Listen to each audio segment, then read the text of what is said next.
What's up, YouTube, and welcome to a car museum tour. Today we're going to be taking a look at the BMW CCA, or Car Club of America Museum, and specifically their current exhibit, which is fantastic. It's the 60 Years of Alpina exhibit. For those of you who may not be aware, Alpina was a tuning arm that was separate from BMW for many years, based out of Germany, of course, and provided upscale versions of many BMW models over the year, which you're going to see in this video. One of the things that I think was really cool about Alpina as compared to BMW's internal M division, which is also very popular still today, is that they found a balance between upsporting the cars to make them faster, but also retaining the luxury and comfort, which is a little bit different than the M approach, which was just speed. So what I think is really cool about some of the cars you're going to see is they're very luxurious, but also very quick, and set a lot of standards for their day with turbocharging and other modifications. So before we get started with some of the cars, and especially some of the highlights that I really like, I'm going to take you to some of the history of Alpina first. Don't proclaim myself to be a complete expert, but I know enough to be dangerous, I guess. And we have a really cool collection here in the case. I'm not going to hit everything here, but you'll learn a little bit about how Alpina got its start 60 plus years ago. So one of the things that's really neat about the history is they actually didn't start out as a car tuning company. They started out as a typewriter company, believe it or not. And you can kind of learn a little bit there about the founders of Alpina and how we broke off from office machinery into automobiles, the true passion of the son of the founder of Alpina. But Alpina typewriters are a thing. There's a couple here on display. Probably the fastest, most comfortable typewriters ever made. And you're going to see a lot of cool literature here in the case. Also, you'll see Alpina wine, which does continue today. So they do have wineries in Germany, some of their featured products. Got some really cool models of some of the historic Alpina race cars over the years. Their signature green. Colors were green and blue, which really are going to stand out when you see some of the cars in the collection, and also some of my favorite colors. So I think that's why it resonates with me. You do have some other pieces of Alpina history here. So their wheels were a signature multi-spoke design that looks really great on a variety of models you're going to see today. And then they also had their own set of steering wheels that they used over the years. So I'm going to take you on a little bit of a walking tour through the museum. At the moment, I have the whole place to myself, so we're going to see if I can maximize that while I'm here. I am here on a Monday, and this exhibit runs, I think, through the end of 2025. So you have a little time if you want to check this out, but definitely a nice quiet day to be walking around and checking out the cars. We're going to start back here with the coupes, and this is an early E9 coupe, the predecessor to my E24. And I do like these. They are really cool. They have the pillarless design, but you're going to see a few of the Alpina sport trademarks as we look at this car. So obviously you have those multi-spoke wheels we just talked about, and then they did some interior upgrades, which you're going to see here. Got some Alpina gauges that have been added on. You'll see that in several of the cars. They were very good with the technology. And then there's striping. They added that, similar to the factory stripe, but with that Alpina nomenclature on it, 30CS. And then you see their bespoke triple carb system, which I'm not an expert on carbureted cars. I'm more fuel injected, but cool to see it, and I'm sure was very hot for its time. E9 Coupe's a good looking car. Obviously a favorite of many, but to see one in top spec like this is really cool. Okay, well, I'm kind of going to bury the gem of the whole video here, but this is my absolute favorite. I am incredibly biased here because I own an E24, but it is nowhere near as hot or as special as this one. This is a 1982 BMW E24 B7S Turbo. They did make a few E24 variants from Alpina, but this was one of the two turbo variants. This one is based on the earlier model cars, which were the E12 chassis, 5 Series based. Mine is the later E28 5 Series based chassis, and they made Alpina versions of those as well. But this one was really known for exceptional speed for the time. I mean, if you think about 1982, this was kind of like the malaise era of cars. And for this thing to put out the performance that it did for that era was truly impressive. This actually came before the M635 CSI, or M6, that we also got in the US. And so really trailblazing as far as some of the features of this. This is a beautiful color. It is Alpina's signature Alpina green is actually what it's called. And I'll show you a few of the things that make this special over just your garden variety 6 Series. Definitely a Euros only model. We did not get these in the US other than the gray market, which some were imported back in the 80s.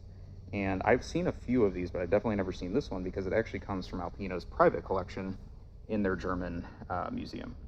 So you see the really cool B7S turbo badging on the front. It also has its own bespoke air dam, which many of these Alpinas do, but it's a little bit deeper than even the factory 6 Series air dam. So it almost is a cow catcher in a way. You don't want to hit too many low speed bumps with that, but definitely very cool. You're going to see the Alpina striping throughout this whole car, which I think is incredibly cool. It just looks so good on this. You have the Alpina name on script on the side there, but wait, there's more. So you're going to see they call it the Deco Stripe Kit. You're going to see that kind of carry forward through the body. And then, I don't know if I can get a zoom on this for you, but at the very back, there is another script that says B7S Turbo, and that is original. Kind of an interesting Art Nouveau font that they used for that. The spoiler on the Alpinas is actually even different. So I have the rubber spoiler on the back of my 6, but this one has a little bit more of a sharp angle to it. So better for high-speed Autobahn driving and air deflection. Inside, holy cow, we have a beautiful green plaid interior. Let's see if I can get you a better view of that. There you go. Really cool. Manual with a wood shifter. And an extra gauge binnacle on the top there too. I don't really have a good angle here to show you that, but it's pretty neat. I have seen, like I said, a few of the Alpina E24s over the years, but this one is easily one of my favorites. I would sell my car in a second to have this one. It's just so cool. And I know it's in a private collection. I know it's been very fully restored. It says that on the plate here with all the information. I'll zoom on that if you want to read any of that for yourself. Go. Kind of see some of the history on this particular car. Again, just very impressive performance for its time. 0 to 60 in 5.8 seconds, which I'm telling you in 1982 was incredibly impressive. So yeah, like I said, spending a lot of time on this car, but it's just my favorite, and I would love to have this in my garage. It's just so cool. All right, well, we got to move on. So on the theme of coupes, we're going to see the follow-up, which was the BMW E31 coupe. This is a variant on the 850 CSI, which was the most special of those, but it's now been turned into the B12 5.0. So Alpina punched out the power even more and made it a little bit more bespoke as far as the interior. With the E31, you do get the pillarless design like you saw with the E9. One thing I wish the E24 had. And then you get this really cool blue and green stitched leather interior, and I believe the wood is actually a little bit different in this than it would be in a normal 850. You can correct me if I'm wrong if you're an E31 expert, but definitely a really cool car.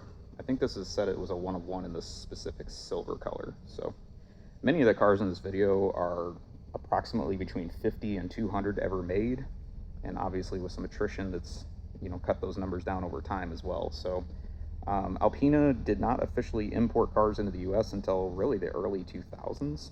You're going to see a couple of those in the video. So this was really limited to the European market, a few gray market imports in the 80s before that shut down, and then Japan was actually a huge buyer of Alpina models. So you will see several of the cars in this video are actually Japanese original imports, and then they've been kind of exported all over the country, especially for those that are 25 years or older and able to be exported. So here we have a modern 6 Series, or at least one of the more modern, I shouldn't say the modern, but E63, I believe is what these were called. Early 2000s model. We did get the body in the US, but we did not get the Alpina version.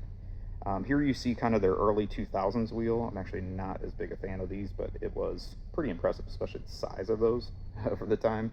And then you do get, like I said, a little bit more bespoke interior, some Alpina badges on the seats, and I think, again, just a little bit different wood that they used on this one as well.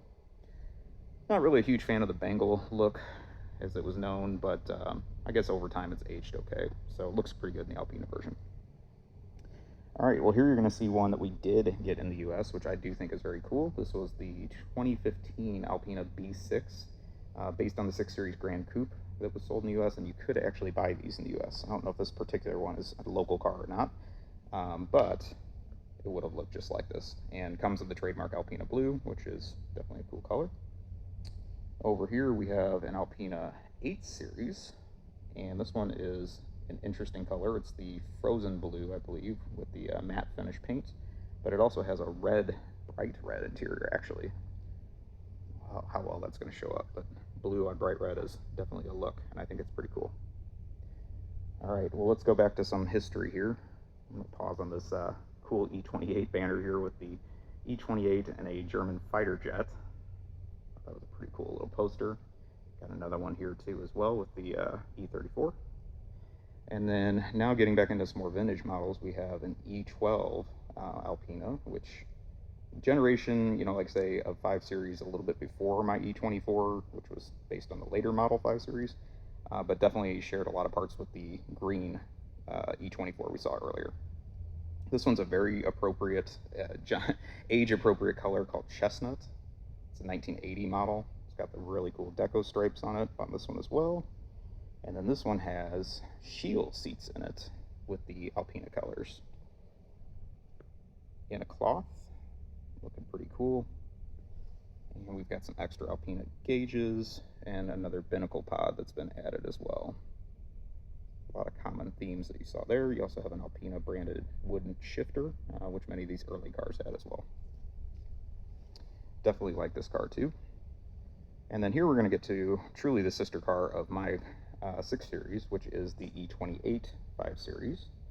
This one's a 1985 model, and this one is a B9 3.5. This is not a turbo, and they actually did make a 6 Series version of this that I think they also called a B9 3.5. Alpina nomenclature is a little confusing, and I'm not a master of it, but the numbers don't necessarily go in order or pertain to the model of BMW, which is kind of weird. But another really good looking car. This one's diamond black, which is a popular color at the time, but it's got the Alpina deco stripes on it as well, which really pop. And then you can see the interior here, some additional gauges, and an Alpina steering wheel. Definitely a good look. This one has leather, which is actually kind of unusual. Most of the Alpinas of the era had cloth, as you've seen in a couple of the other ones. All right, so we're going to get to one of the really hot cars in this video here. This is probably one of the most well-known Alpinas of the era. This is an E34 B10 bi-turbo. So yes, 2 turbos on this one. These were written up by Car and Driver and all the car magazines back in the day, and it was kind of like a forbidden fruit that we couldn't get these in the US. And so now, like, obviously they're old enough that people can import them. I think this one was a Japanese spec import originally. Really cool deco stripes on this one. You got both the Alpina colors on them, so it definitely stands out. And then it has a really nice bolstered Alpina striped interior here. Some cool wood too, and some extra gauges. And also another neat Alpina steering wheel. Definitely a looker here. I actually have seen a few B10 bi-turbos in the US, but never one in this color combo, so it definitely stands out. The other thing I don't know a whole lot about on this car, but it has limited edition numbered wheels on it. Typically Alpina's had a numbered plaque as far as like the chassis and the build number, but I've never seen Alpina limited edition wheels, so these are number 6 of 10. Kind of interesting. Well, for you JDM fans, we have a JDM import sticker here as well, just giving it some authenticity. The interesting thing about the Japanese import market is I think all the Alpinas were still left-hand drive, really built more with the European market in mind, but Japan, it was kind of a sign of luxury if you were driving a left-hand drive car in a right-hand drive market. So it just kind of made you stand out. It was more authentic than having a German car with a right-hand drive swap or, factory build. This one's got the really cool bi-turbo badging on the front, and you have that deep chin spoiler on this one as well. Pretty cool. All right, then we have an E38 7 Series. This is the long wheelbase model, actually. So kind of cool to have the extra sporty, extra luxury, extra spacious, maybe be chauffeured around in this if you really were that kind of baller at the time. Really looks good with the Alpina blue and another one of the more modern deco stripes. The wheels were getting pretty big by this era. So, if you think about like late 90s, early 2000s, I think these are 20s maybe. Trying to see where it's at on the tire. Either way, definitely big for its era. This one's got Nice black leather interior with some more of that Alpina colored stitching on it.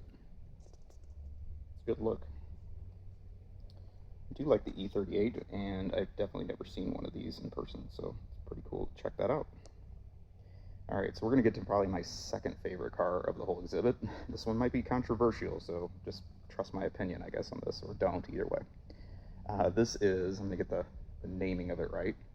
It's a 1989 Alpina B6 3.5S M3. It's a mouthful. So those of you who are familiar with the M3 and then the popular E33 series obviously know those cars very well. This one to me is the ultimate. I had no idea this even existed as an option from an Alpina build, and to be honest with my controversial opinion, I wouldn't even want an M3 anymore. I would want this, and I'll show you why in just a second. So you do get the really great look of the E30, obviously a classic shape. You get the bulged rear fenders and spoiler, just like the M3. So it's like a true M3 body, has all those updates. But I'll show you what makes this car really special, or at least to me. Comes in a cool royal blue metallic, which was a popular BMW color at the time. And look at that, we don't have an S14 engine. We have the big M30 engine that I have in my car crammed into an E30 body, which was never offered from the factory, at least in the US. It said on the plaque that they had to do some modifications to make it fit. I have no doubts about that. This engine bay is small as it is, and this is a big inline-six engine. It's a 3.5 displacement, unless, well, actually it might be more than that. They might have punched it out even more. But it fits somehow, and they made it work. And to be honest, I would much rather have this engine than the peaky S14, especially if I was going to drive it on the road. Maybe it worked well for the track, but to me that's the fall of the early M3, is that just the engine is not torquey like it should be for street driving. And so this would be the kind of performance I would like. Again, you're probably getting some more of that luxury that you wouldn't get in the true M3. And this one has the cloth seats with the Alpina striping on it.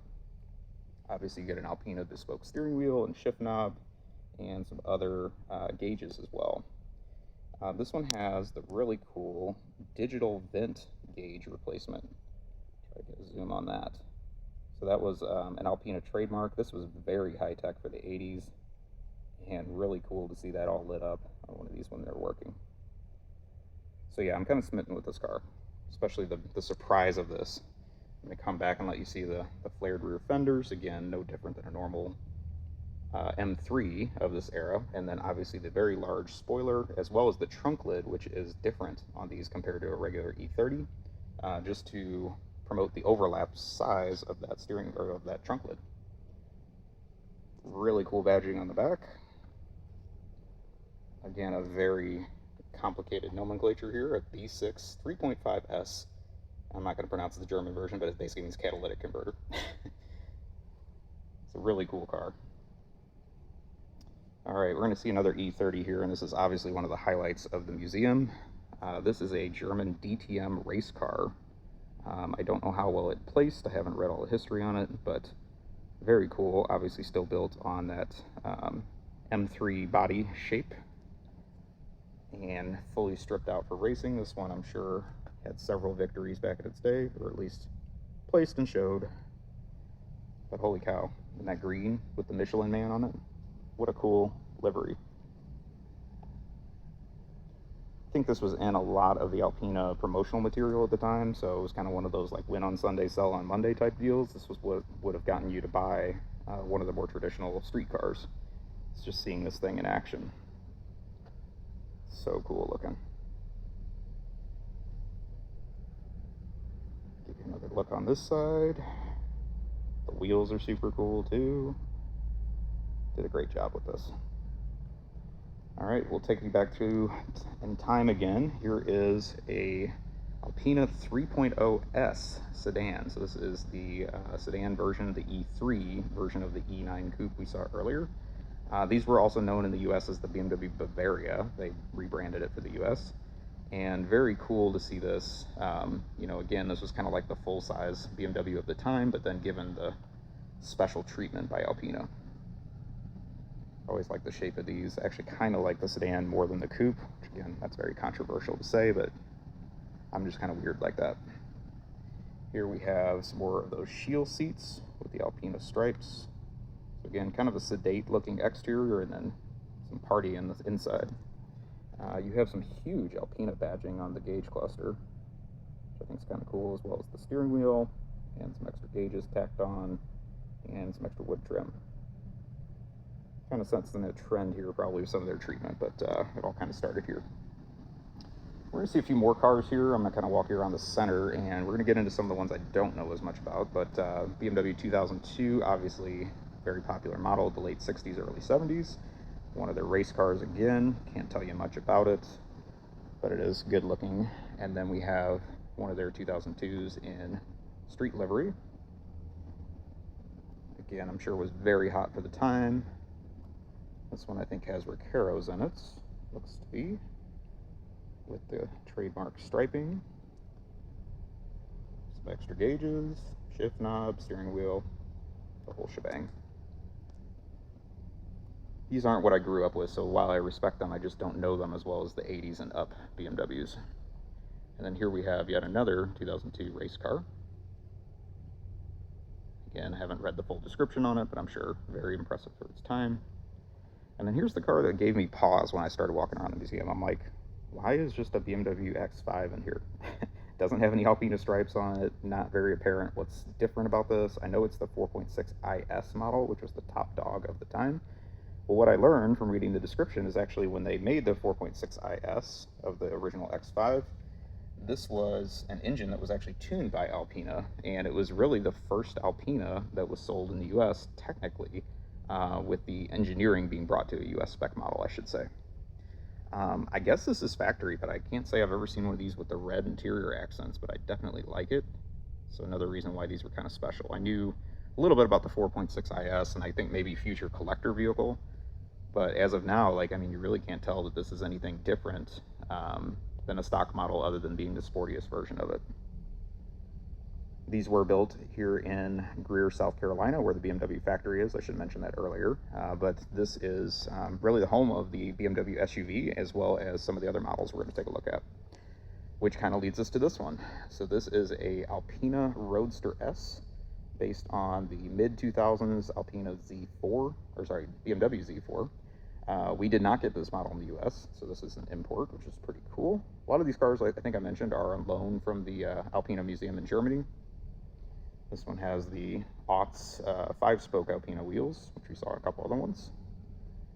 And then some extra striping to make this one special.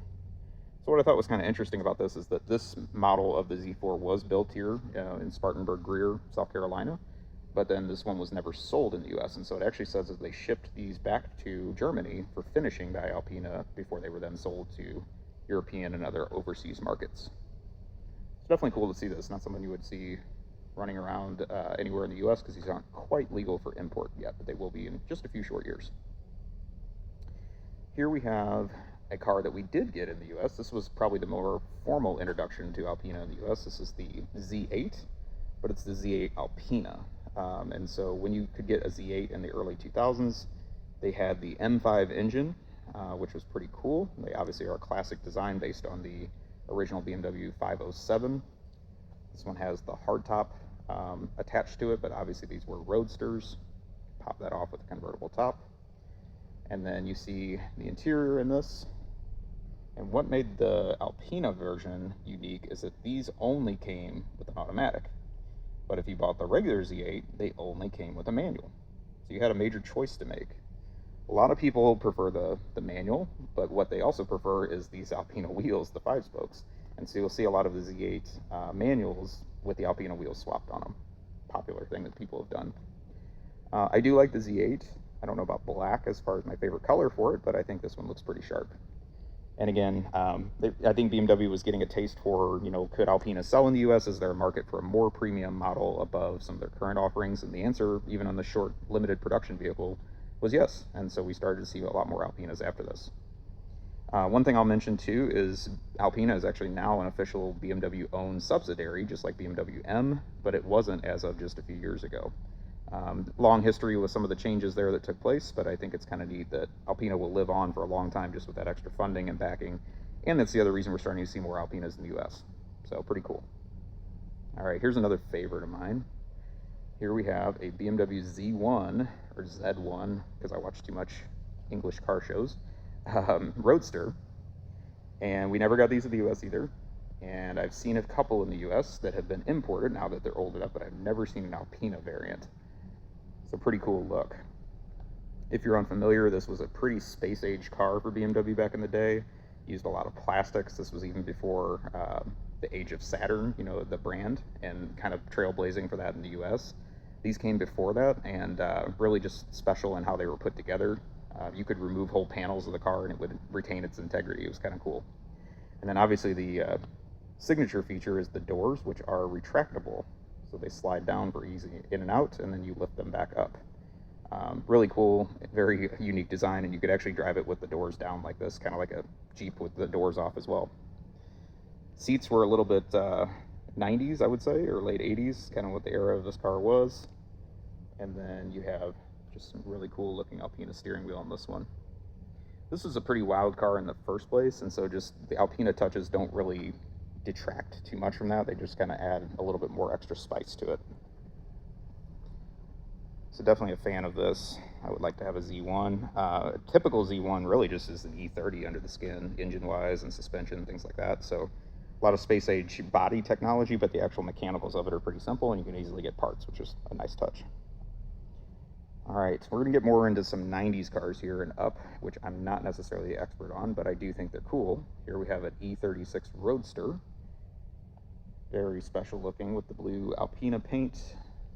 The interior in this one has a lot more wood than the US spec cars did, and I think it's actually a different grain, as well as the Alpina wheel. Good looking wheel, especially in the early days of airbags when it was really hard to get a good looking steering wheel with a giant airbag inside of it. So some good technology there. And here's an example of what the Alpina badges look like that they would typically put on the cars. A lot of fake Alpinas out there too, which is another thing that's tough to watch out for on the secondary market if you're looking for a classic Alpina. So you really want to have some documentation that they were, you know, factory built or at least factory provided accessories. You could buy Alpina wheels and things like that without buying a true Alpina car, and so even today they'll sell you wheels for some of your classic models, which is kind of cool. Definitely a good looker with some of the upgrades on it. And then here we have a very special car we definitely didn't get in the US. This is the E36 Touring B8 4.6. And you're thinking 4.6, wow, that sounds like a lot of motor for a compact 3 Series. And the answer is yes, it is. They crammed a V8 in this. So not only did we not get the Touring in the US, but we definitely didn't get a V8 in any of the E36 models. And so again, they obviously were working their magic to get that engine in there and sell it to a very special customer. I'll show you the rear of this as we work our way around, but definitely a cool looking car with the Alpina stripes and wheels and all the other touches on it too. Wish the hood was open so I could see that V8 crammed in there, but I'm sure it looks great. So after the E36 came the E46, and this one is especially cool looking. Looks great with those wheels on it. These had a little bit more of a multi-spoke by this era, because again, we're in the early 2000s now. And the interior in this one I thought was really special. It has a lot of the things we've seen on some of the other ones, but it also has this blue piping on it, which I thought made it look special. Some extra special wood. Again, a different grain than what you would see in other models. I think this one just gives you a good example of like even a compact car with the sportier Alpina treatment can also be a very luxurious place to spend your time. So just a very different principle than what you would see in like a BMW M3 of this era. I am totally okay with that idea. I actually like to be comfortable while I drive quickly. So I'm very much Alpina's target customer as far as my interests.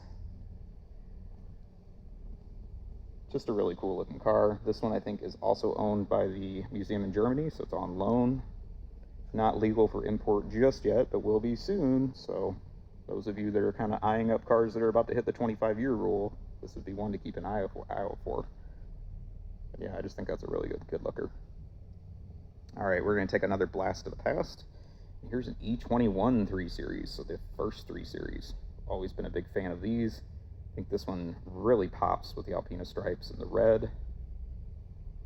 I like this car a lot. This one has the cloth interior, Recaros, with the Alpina colored stripes. You have some extra gauges on the binnacle, as well as the Alpina shifter and steering wheel. But I can tell you again, this was kind of that malaise era still, and so this would have been a pretty hot car for its time. Probably would have embarrassed things like a Porsche 911. Just saying, you know, like these are the kind of things that would be kind of a sleeper, even with the bright colors, stripes, all that kind of thing. You wouldn't expect it would be this quick during that era when just cars were not typically very quick. It says this one has 200 horsepower, which again is a huge upgrade over the stock E21, especially the ones that we got in the US. Really like the look of this one. All right, well, we're going to circle back to the E36 wagon, and I want to show you the unique rear. I'm sure if you're a European viewer and you've seen these all your life, you're like, no big deal. But in the US, we never got these. We got the wagon that followed these, and that was our first 3 Series wagon that they sold here. So these were kind of special in the first place, and then to see one decked out with the Alpina trim and badging, and obviously that big V8 crammed in it, a very special car. I'm sure that's why it's on the podium here. Just something that's probably going to blow a few minds when customers come to see this exhibit. All right, we're going to take a look at another E30, and here again is kind of that treatment of, you know, hey, we do sport, we do luxury, but let's cruise in style with the top down too. That's okay. And I think that was another difference between the approach with M. And so the fact that you could get an E30 convertible with their treatment was definitely a different look. This one has a lot of wood in it, and I'm not accustomed to seeing any wood in E30, so this was definitely a very special model. The other thing that stood out for this one is, like, while you got the special tech of the vent gauges like you saw on the other E30, you don't get the trip computer or, you know, BMW computer that was in the center of the dash. This one just has the clock option. It's kind of weird that you lose some of the tech that would have been in a normal 3 Series with some of the extra options. Sure, there's a reason for that, maybe because some of those features were redundant, that weren't needed from the BMW computer because you had those supplementary gauges as well. But definitely a good looking car and a lot of cool features in it. Again, sorry about that, I had to cut for just a moment, and I just want to show the rest of this E30 Alpina convertible. This one is a B3 2.7. Got the neat badge and everything like that on there. And then just one more look of the E36 Roadster as well, or convertible, I should say. So definitely an exhibit worth checking out. I highly recommend this if you're in the South Carolina area. This is open, I think, for a few more months this year in 2025.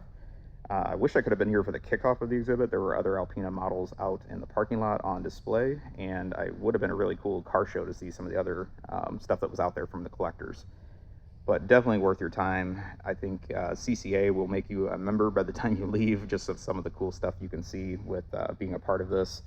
And hopefully you enjoyed this video. Please take a moment, like, comment, subscribe, let me know what you think. And I will talk to you soon. Have a great day or night, wherever you are.